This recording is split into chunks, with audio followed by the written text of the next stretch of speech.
ఆ వెంకటేశ్వరుడి కరుణ మనపై పడిందనే విషయం ఎలా తెలుస్తుందో తెలుసా?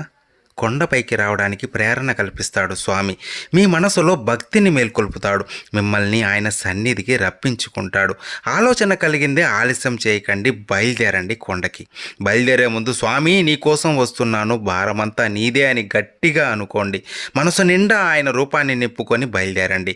క్యూ మార్గంలో తోపులాటలు జరగవచ్చు, ఏకాగ్రత దెబ్బతీసే పరిస్థితి రావచ్చు. అది శ్రీనివాసుడి పరీక్ష కావచ్చు. సంయమనం పాటించండి. బంగారు వాకిల్లోకి అడుగుపెట్టిందే ఆలోచనలు శూన్యం చేసుకొని కనురెప్ప వేయకుండా శ్రీవారిని దర్శించుకోండి. ఆయన చేసే మాయ ఏంటంటే, దర్శనం అయిన వెంటనే మనకు ఆనందం కలుగుతుంది, కానీ ఆయన రూపం గుర్తుండదు, మర్చిపోతాం.